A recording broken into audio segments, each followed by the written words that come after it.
对日抗战中期，大批国土沦陷，民众生灵惨遭涂炭，中国抗日局势进入最艰苦的岁月。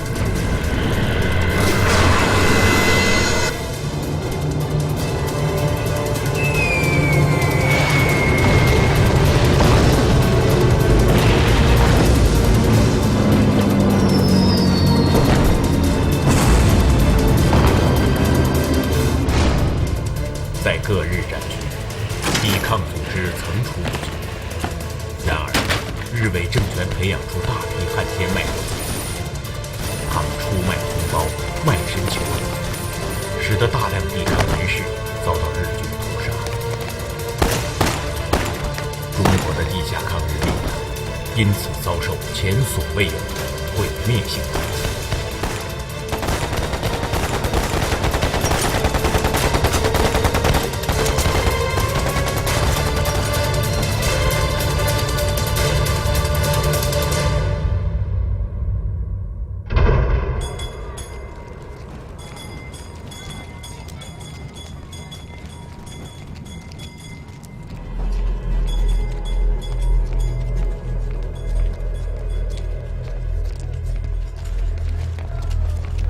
1941年3月，军统在上海的12个联络站，一夜之间被日本宪兵队破获。为避免造成更大的损失，军统在上海的工作进入暂时休眠状态。与此同时，一次针对日本宪兵队队长的报复性刺杀行动正在酝酿之中。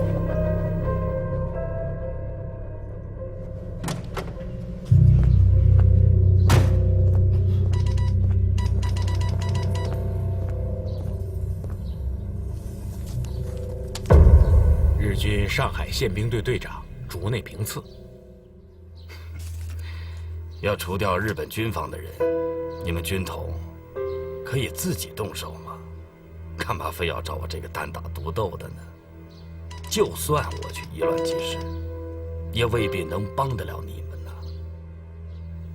那倒也不一定。你们内部有问题。对，你说的对。我的手底下一定是出了叛徒，内奸不除，这个日本人你暂时动不了。恰恰相反，我就是要利用这个内奸。只要你肯出手，我就能把这2件事一块儿做了。这个竹内，他死定了。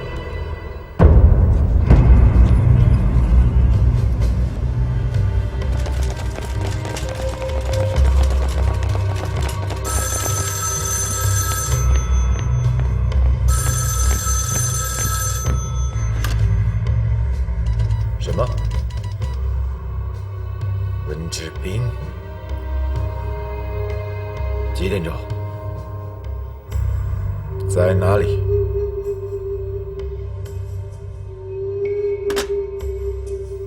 我们在军统的内线报告，军统行动处处长温志斌马上会在格兰路联华饭店306房间出现，立刻出发。是。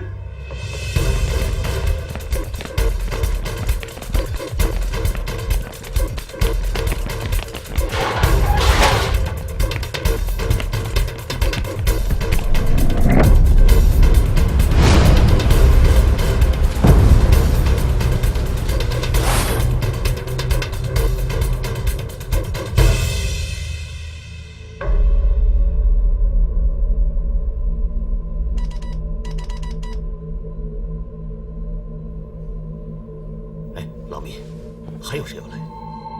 啊，等来了你就知道了。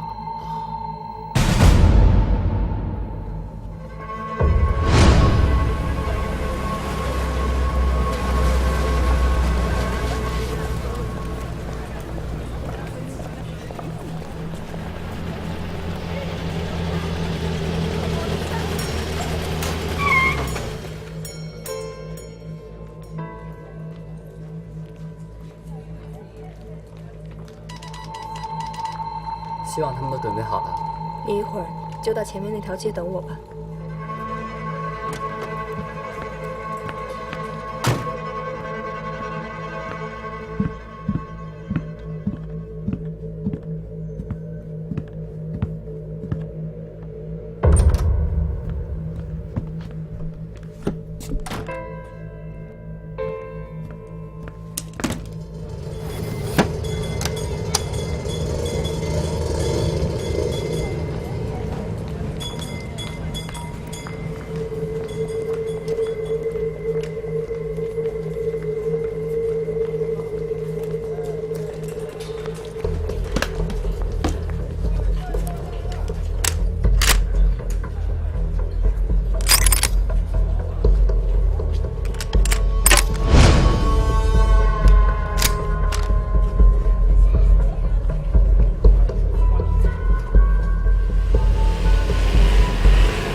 娇，你就是内奸。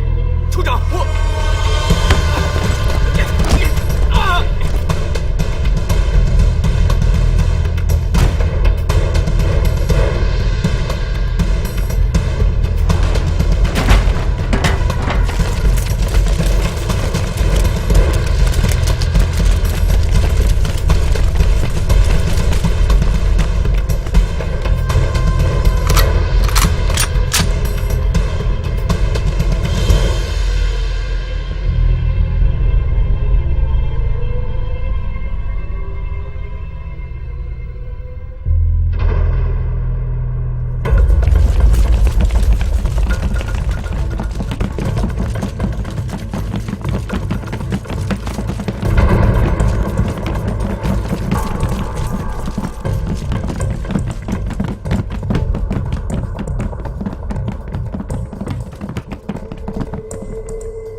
进去。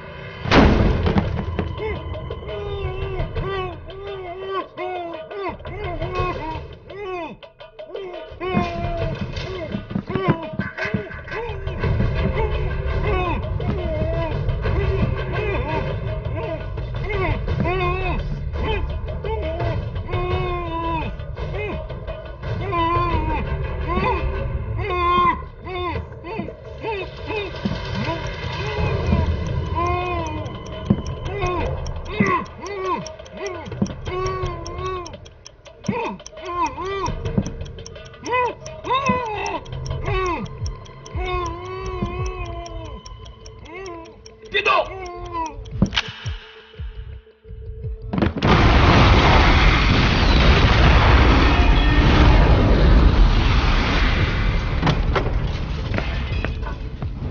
怎么回事？到底怎么回事？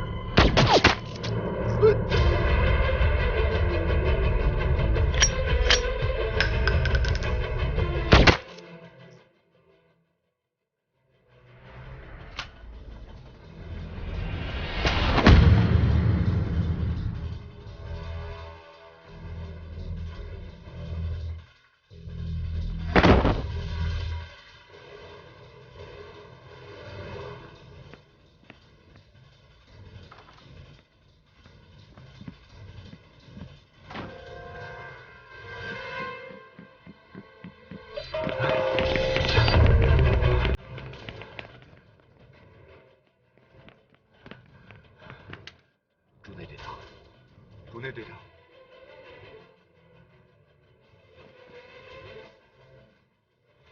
朱内队长，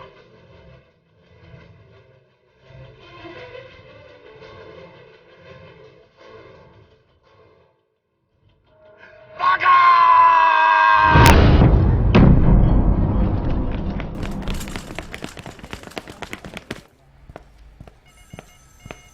请。你去吧。是。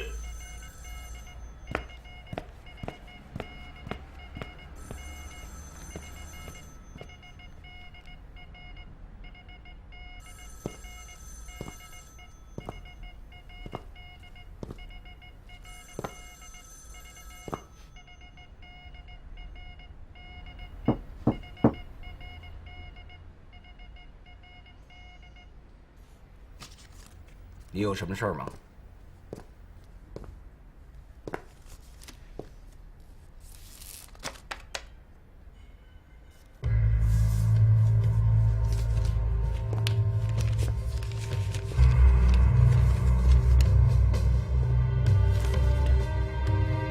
石田队长，我已经接到命令，宪兵队全体人员正在等您上任。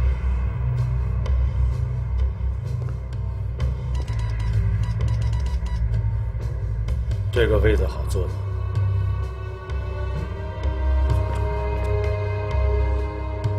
走吧，带我到朱内军殉职的现场看看。我已经整理好了所有现场资料，你要不要先看一下？现场会出现更准确的资料。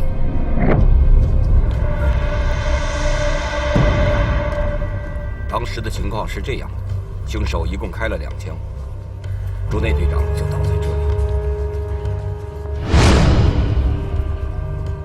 竹内队长每次行动都亲临现场，没想到这给杀手提供了刺杀的机会。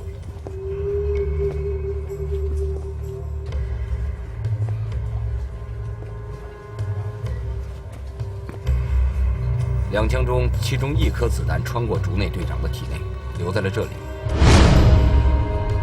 还有1枪留在了竹内队长的体内。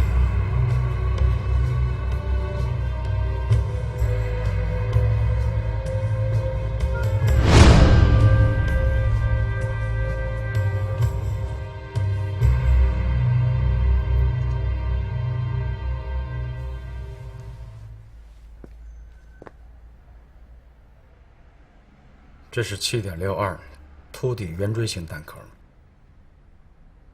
凶手用的是莫辛纳干步枪，苏联枪。朱克的身份查到没有？已经查过，朱克用的是假身份。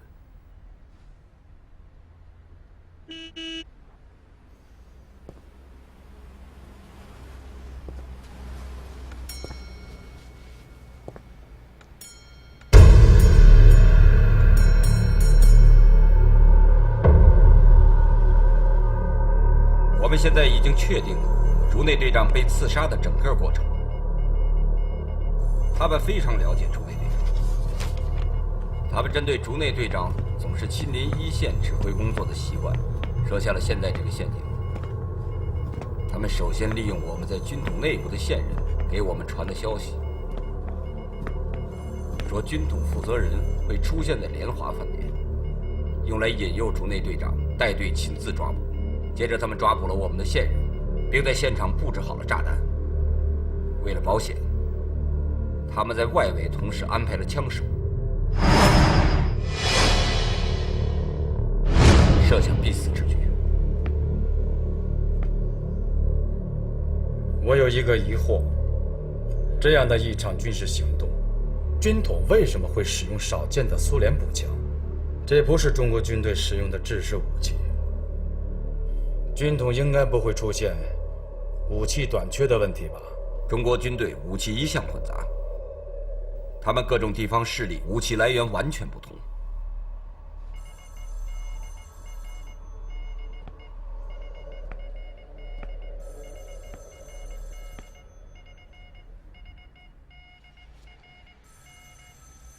我想，也许是因为你有没有检查过警察局过去几年的刑事案件记录？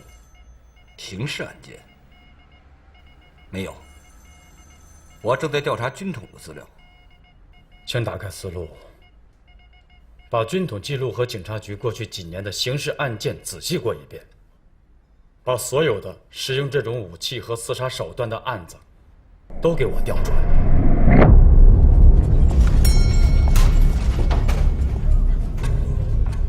就在织田把目光锁定在竹内遇刺案的同时，陈春雪已经开始执行下一个暗杀任务。白信文，男，40岁，汉奸，商人，持德国护照。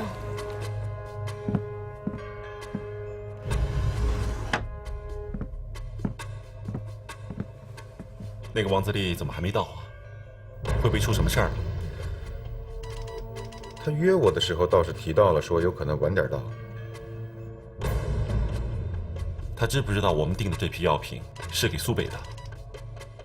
当然不知道，要知道的话，他哪敢卖给我？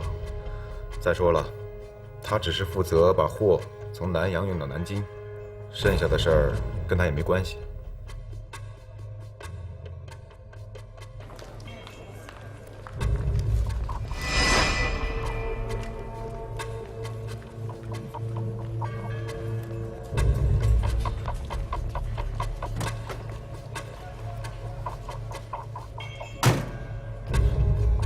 已经准备好了，枪已经放在2楼女厕所进去以后第2个水箱后面。还有，别忘了14号包房，人已经到了。4号包房。对。准备好了？好了。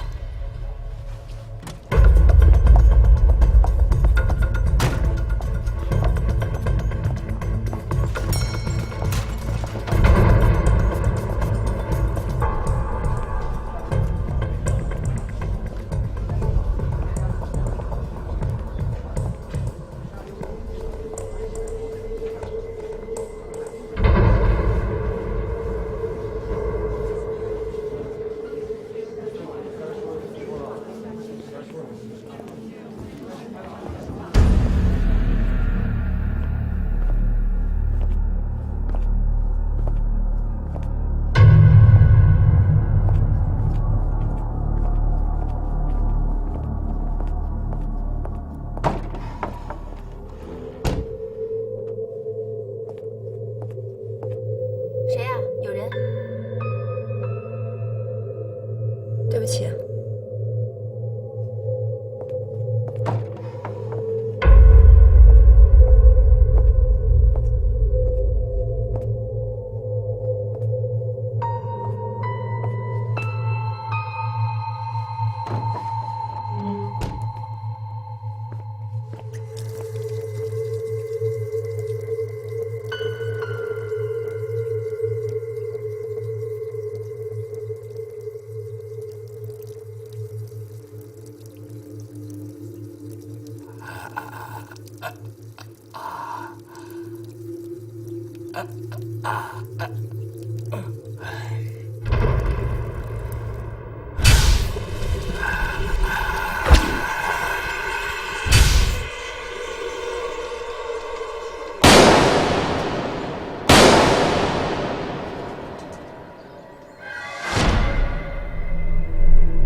陈春雪不能相信，这张常常在噩梦中出现的面孔，此刻居然就在他的面前。对，就是这个人。10年前父母被杀的那一刻，他见过这张脸。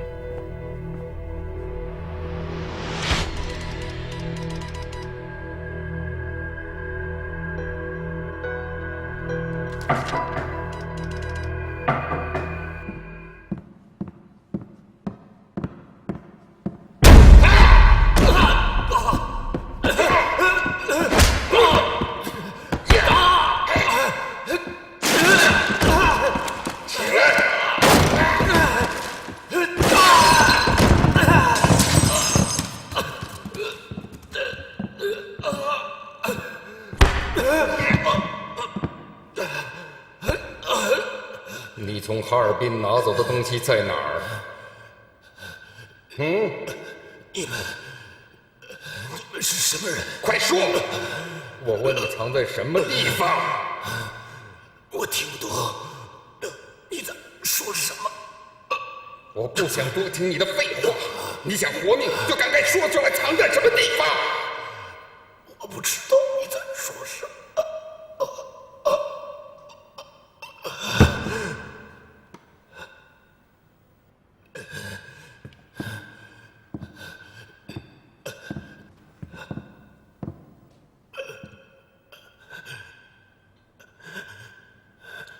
走。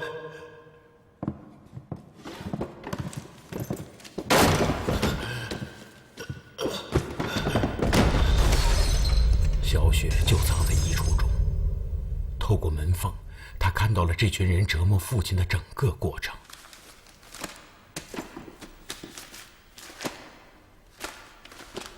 这些人翻箱倒柜，似乎在寻找一件重要的东西。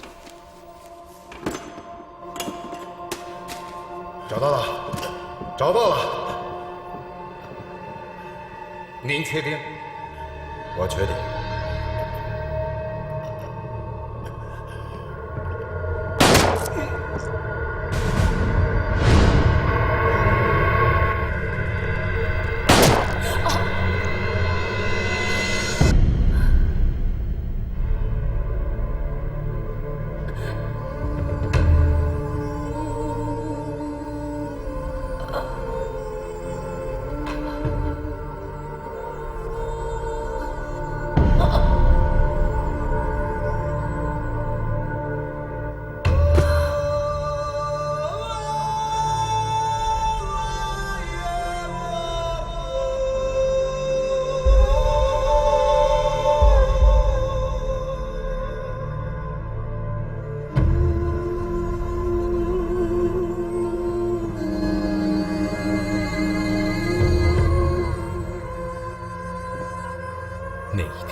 似张仇人的脸。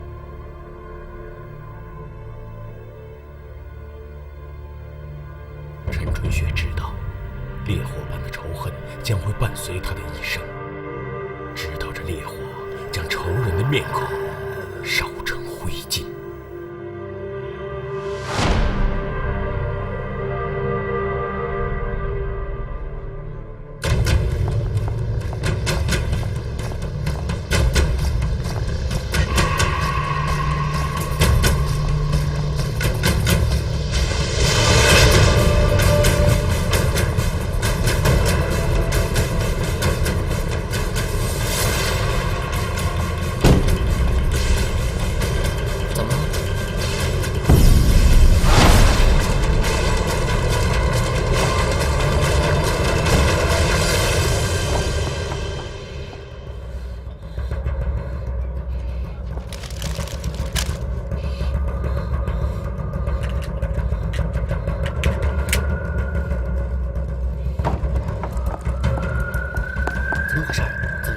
任务有变，为什么？我看到了杀害我父母的凶手了。你说什么？我看到了杀害我父母的凶手。你能确定？这张脸我记得，我永远不放弃。你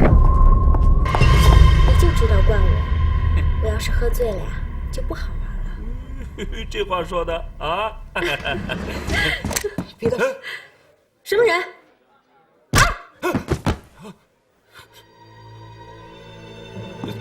你要干什么？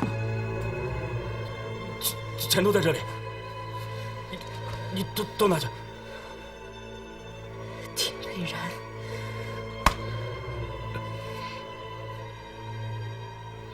你们胆子也太大了，这里到处都是警卫。你们不就是想要钱吗？这些钱都拿去。哎，算了算了，我保证不会报警。这张脸你应该很熟悉吧？10年前，徐汇路15号，陈教授一家被害。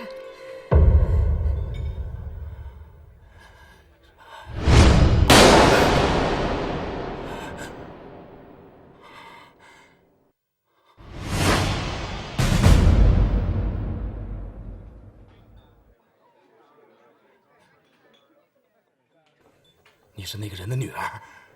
你想起来了？我没有，我只是个带路的。小声点！不要杀我，我只是个带路的，我没有杀人。为什么？为什么？我父亲他就是一个医生，你为什么要害他？我不知道，我只是奉命行事，我没有杀人。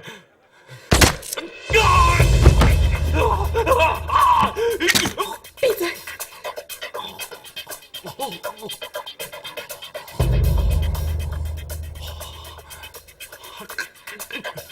别杀我，我都告诉你，我全告诉你。我听着呢。是梁介找的我，我真的不知道为什么。梁介，他是什么人？他是给日本人做事的。当时他给我你父亲的名字，让我找到你们的住处。这2个人是他带来的，我不认识，从来就没见过。你在哪能找到他们？梁介是东亚书店的经理，或许他应该知道那2个人的身份。那2个人，应该比他更有来头。梁介的住址呢？虹口路日本海军公寓6号。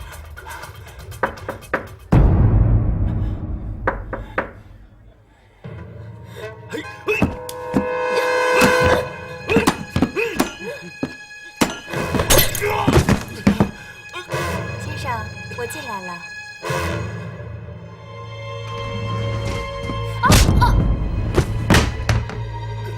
小雪，他怎么办？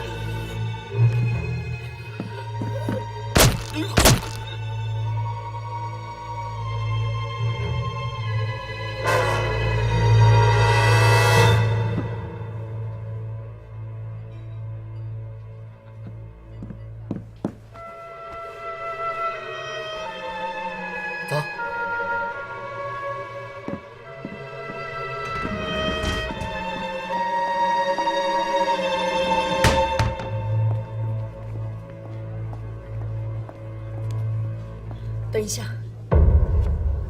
还有那个姓白的。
去海军公寓。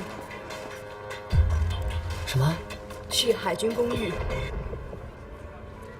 小雪，咱们是不是回去跟老爷商量一下？现在都几点了？里面躺着个死人呢，警察马上就要到了。你现在让我去跟我爸商量，我有那个时间吗？不是，小雪，你听我说，我的意思是……小黑，我不想跟你解释这么多。你要么开车，要么下车。告诉你，就算我爸不同意，我也要去。我要找到梁介，挖出真凶。如果他们发现田佩然已经死了，我就再也没有这个机会了。开车！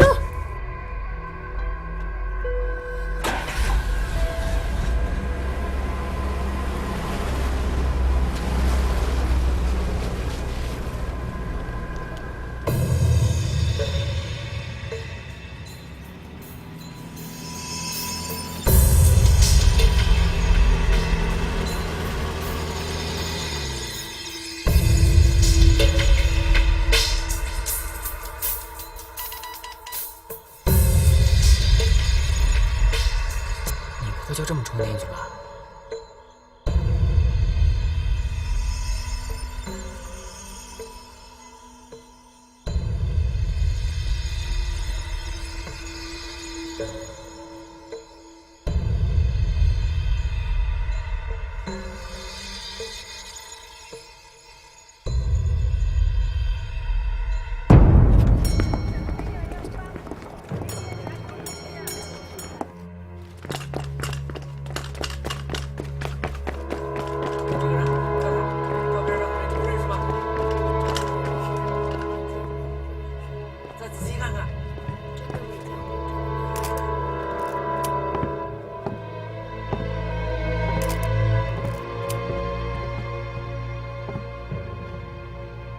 我们现在掌握了什么情况？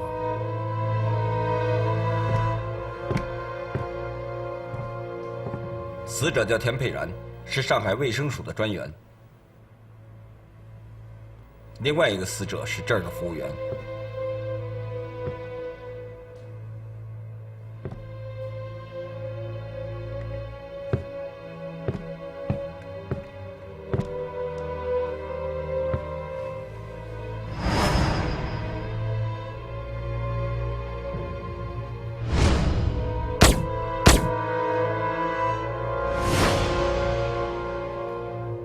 2枪击中心脏，很职业，干得很漂亮。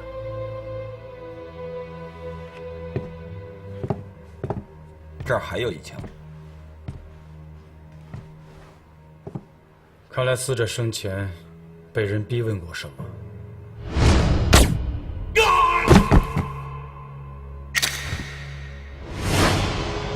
为什么？这样高水平的杀手是不会乱开枪的。这一枪肯定是威胁恐吓的，是想从死者口中得到什么。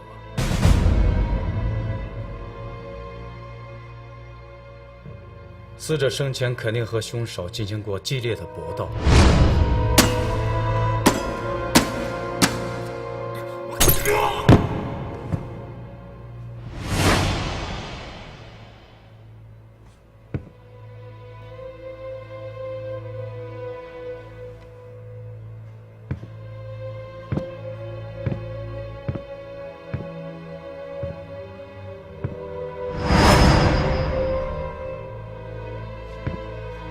死者头部有伤，但致死的原因是被锐器刺死的，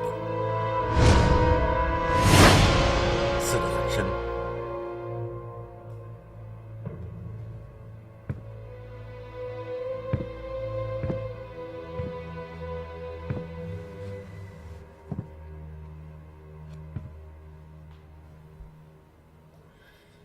服务员进门送酒，惊动了凶手，杀人灭口。可是他为什么没有用枪呢？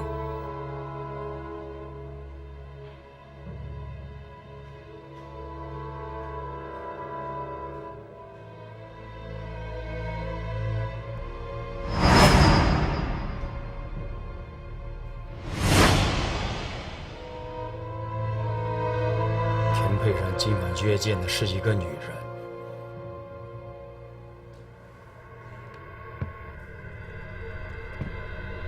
立刻查找这个女人！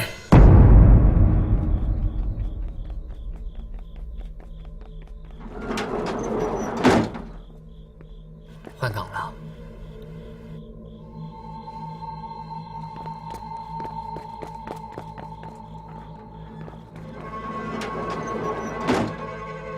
前面肯定不好进，你怎么想？从后面翻墙进去。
小雪，上车！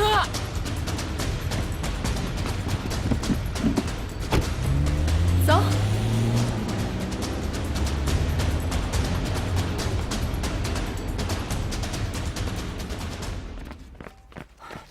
织田队长，刚刚接到消息，海军公寓遭到袭击。什么？上车！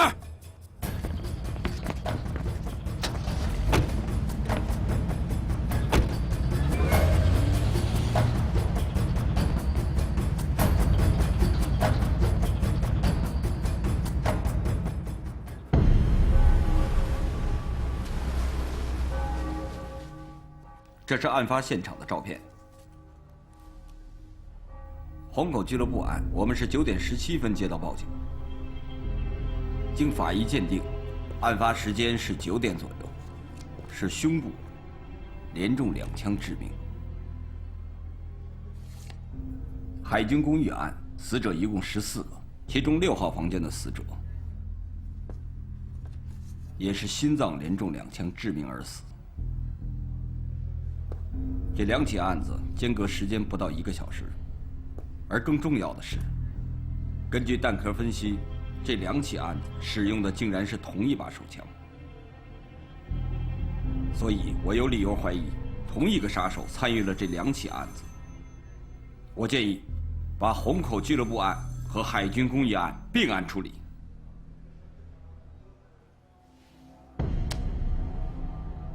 我认为竹内君与此案也可以同这2个案子并案办理，因为竹内君也是被2枪击中心脏殉职的。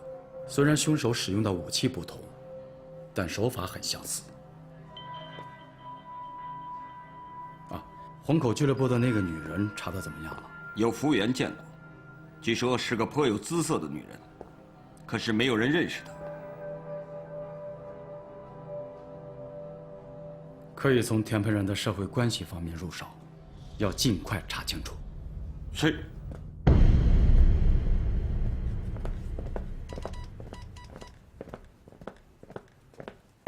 站住！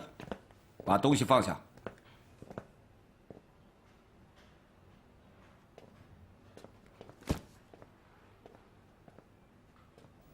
谁让你把东西搬走的？田先生不在了，但这些工作需要人接手。从现在开始，没有我的命令，在调查结束之前，这个房间里的任何东西都不能搬出去。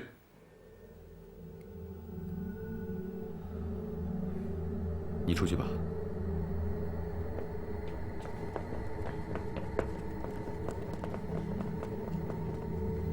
你是田佩然的秘书。是的。前天晚上，田佩然到虹口俱乐部见谁？老板的事情，我不是很清楚。是吗？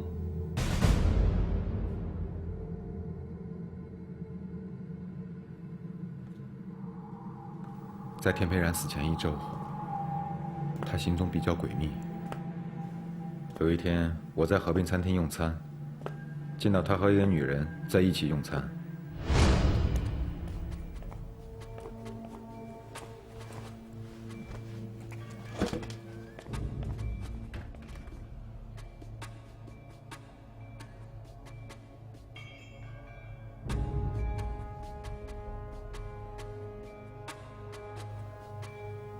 当时我很奇怪，因为他事先告诉我，他身体不舒服，要在家休息，我就知道这么多。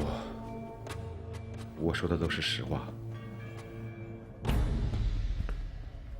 他的秘书怕揭破他的隐私，赶紧溜掉了，所以还没看清楚那个女人到底长什么样。现在田佩然离奇被杀，我想他的秘书对他的怀疑是有道理的。他认为田佩然在私下做了什么，是这个引来了杀手。女人，又是个女人。虹口俱乐部也是一个女人。真不知道这些政府官员每天在忙于什么。官员也是男人，他们还能喜欢什么？哦，对了，海军公寓房间里的那个死者身份，你查到没有？他叫坂本信，海军上士，是上海领事馆武官的秘书。这是他的照片。据海军提供的情况，他是13天前到达上海的。这个人的背景很简单，跟中国人没有任何接触。我看未必。您的意思是，同一个杀手在一个晚上，先后杀死了田佩然和坂本信，为什么？如果这两者之间没有关联，我很难信服。这两件案子不可能是孤立的，刺杀的背后都有利益，而田佩然和坂本信之间也存在着相关的利益，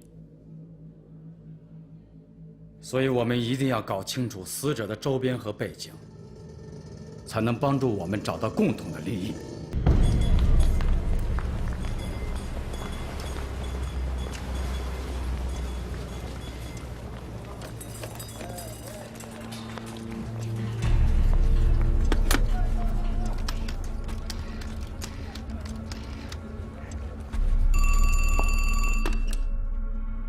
喂，是东亚书店吗？是。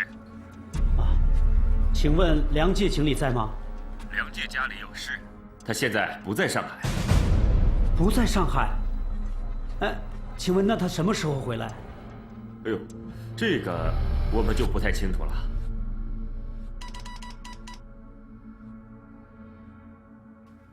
与此同时，织田再次来到海军公寓的案发现场。他不明白的是，一个初来乍到的年轻海军上士，为什么会成为刺杀的目标？这个坂本信背后，究竟隐藏着什么样的秘密呢？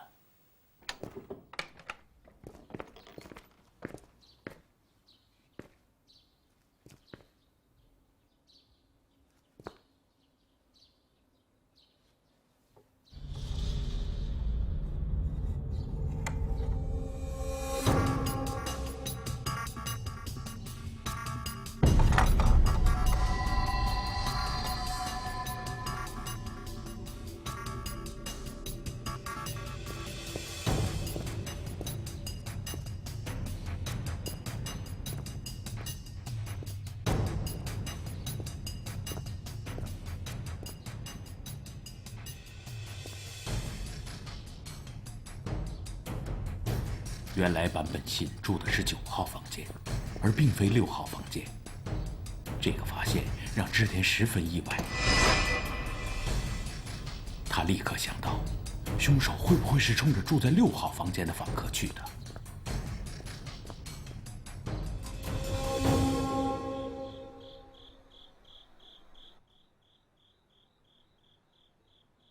虹口俱乐部的那个女人是我们最大隐患。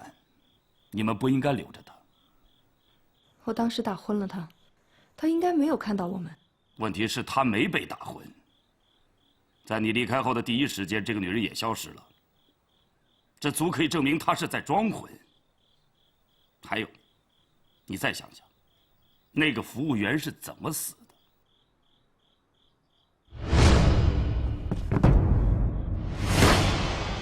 当时。那个服务员是小黑打昏的，还不至于死啊。我们走的时候，应该是那个女的和服务员是活着的，不会是那个女的杀了服务员吧？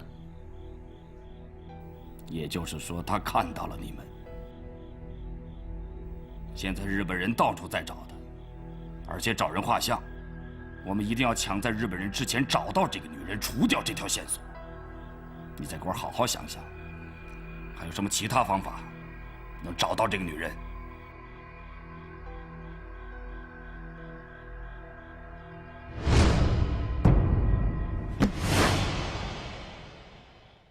你记不记得我当时是用一块手帕包住了手上的伤口。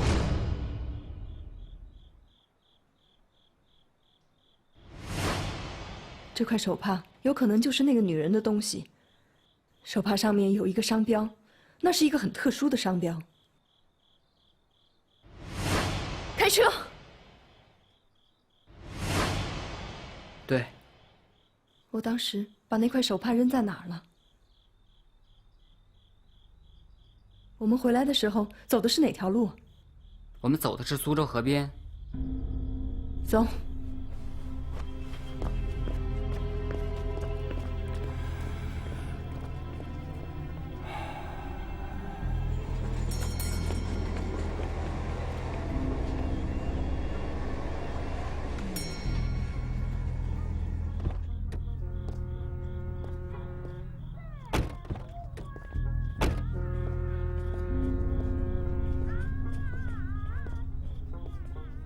哎呀，这也太黑了。也许手帕上的商标根本说明不了什么。但是那是我们唯一的线索。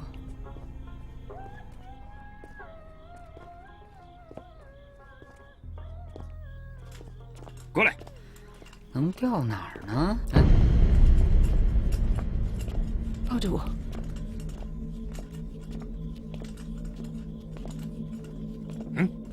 什么人？你们干什么的？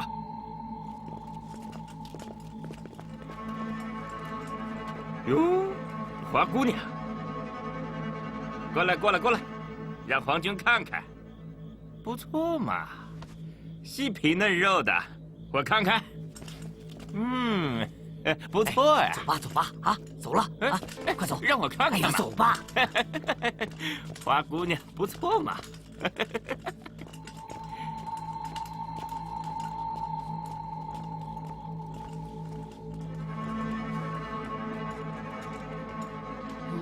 我不是有意的。没事，接着找吧。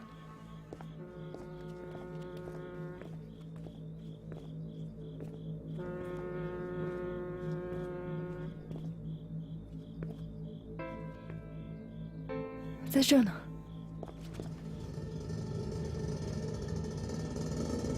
美丽服装店。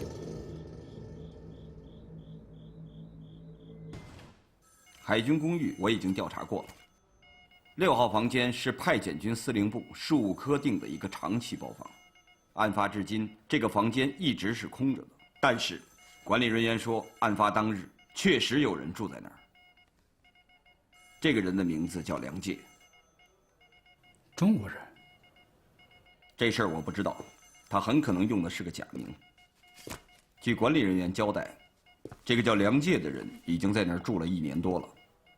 但是奇怪的是，案发的第2天他就离开了这间公寓，而且至今下落不明。这个细节佐证了织田的猜想，看来6号房间的住客的确有问题。根据凶手的行动来看，凶手的目标非常明确，就是6号房间的住客。但是案发当晚发生了一个小小的意外，9号房间，也就是死者的房间，钉门牌号的钉子松动了，所以9号房间就变成了6号。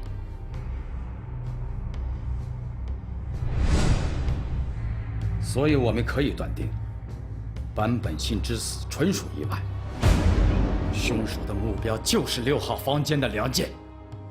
马上查清楚这个梁介。我已经跟派遣军司令部联系过了，他们马上就会给我们答复。报告，进来。虹口俱乐部现场证人的画像已经完成。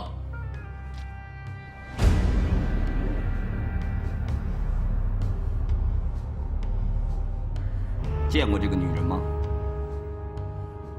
好像见过。知道她是什么人吗？这个，我只能说她有点像，但是我不敢肯定。你在哪儿见过她？她好像是一个服装店的老板，好像是姓夏。田先生经常上他的服装店定做西装。服装店。美丽服装店，对。它的店名好像就叫美丽服装店，在英租界。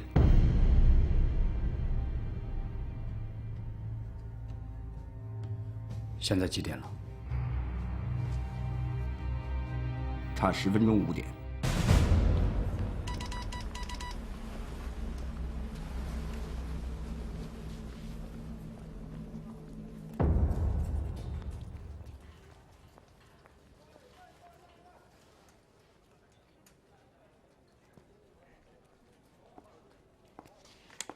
老板，没有什么事的话，我先走了。你先回去吧。哎，阿梅，你等一下。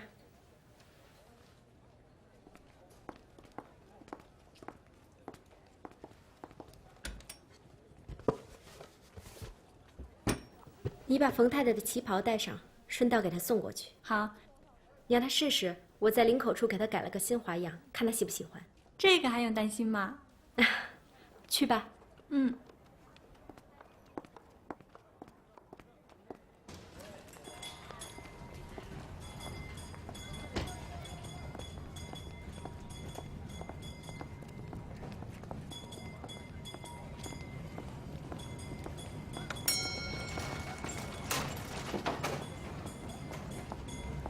我去了，小心点儿。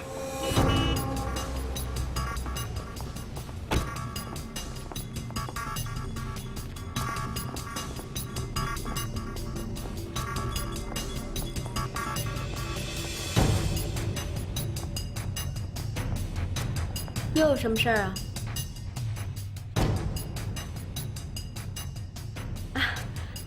你好。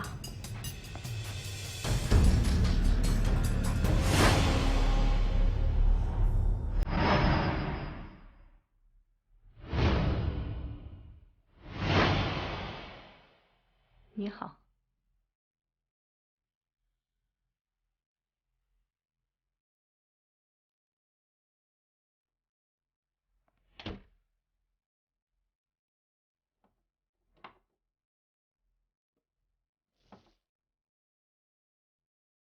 我们还是里面说话吧。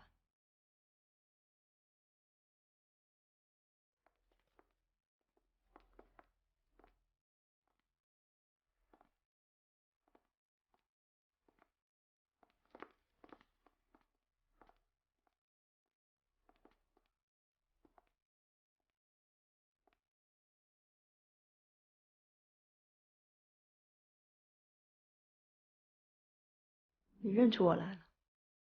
你说什么？不要再演戏了，我们还是开门见山的好。我不明白你的意思。要不然，你刚才干嘛不阻止我锁门呢？伤好的挺快的。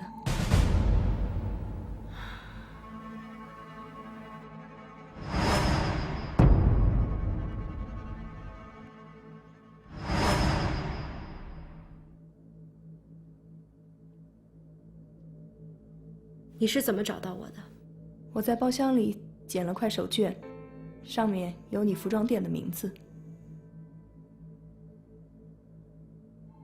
我不会把你说出去的，我会替你保守秘密。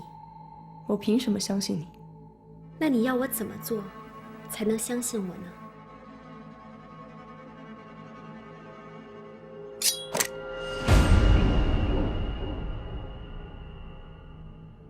枪可比刀子快，我劝你还是把刀放下吧。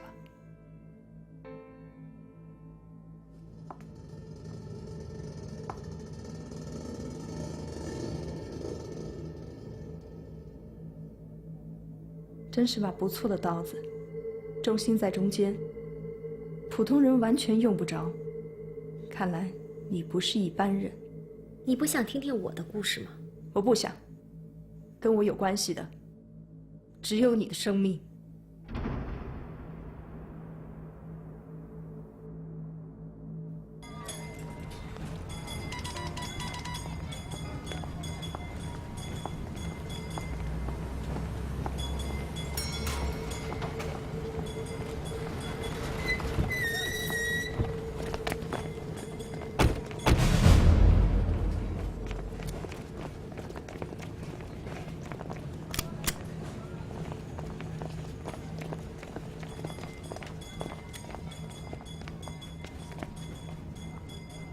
里边没人。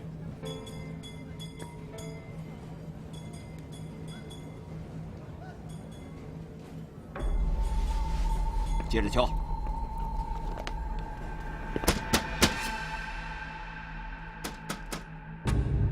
里面有人吗？开门呐！里面有人吗？开门！我来对付他。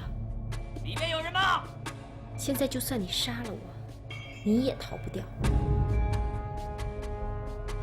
开门！快开门！来啦！来啦！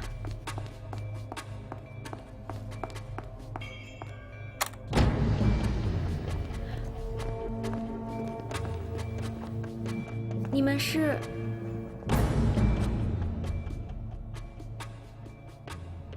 哎，哎！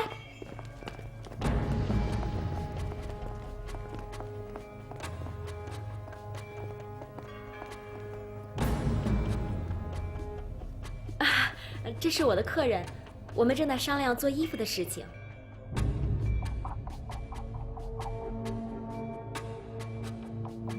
你是夏宝珠小姐？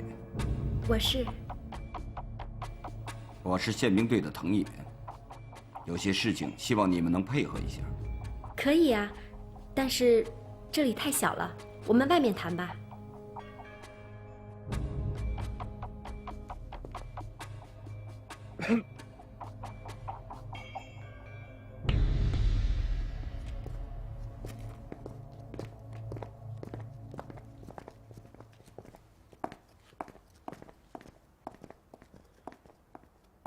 夏小姐，你认识一个叫田佩然的人吗？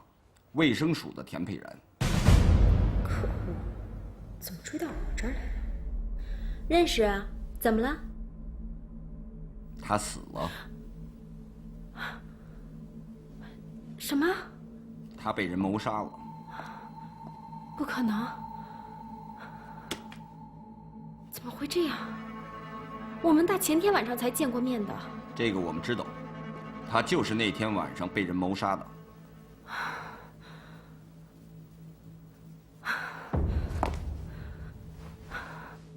怎么会这样？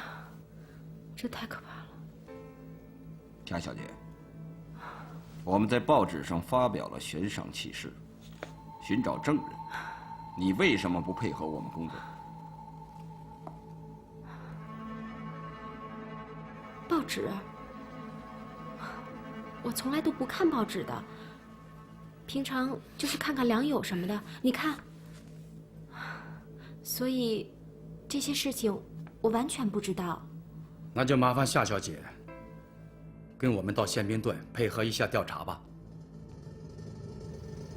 啊，可是这里是英租界啊，再说我还有客人在这儿呢，要不然，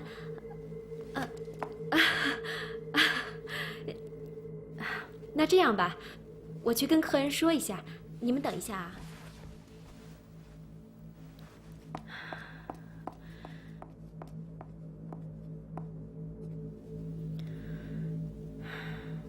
他们要把我带走，你先走，我们的事情改天说。真不好意思啊，让您等了这么久。要不这样，布料我先帮你选着。真是不巧，我今天有点急事，咱们改天好吗？没关系，改天来。好，慢走。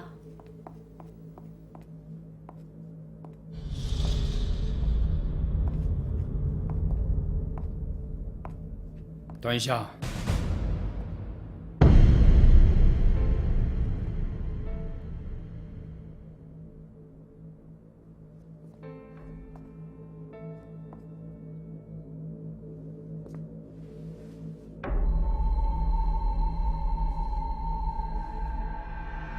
您掉了这个，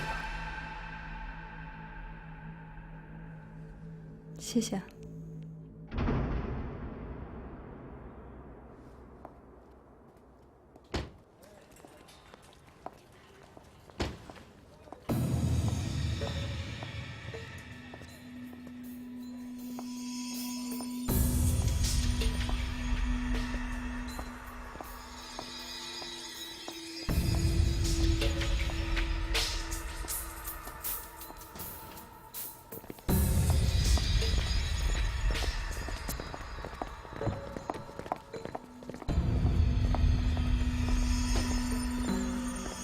留2个人搜查一下，看看还有没有其他问题。是。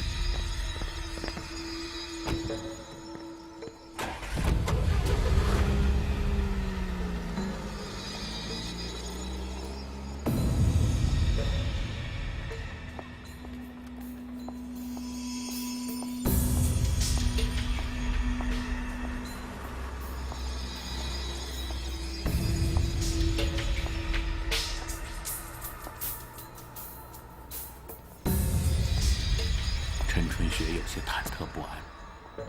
这个女人虽然充满了敌意，但是却没有向日本人告发她。为什么？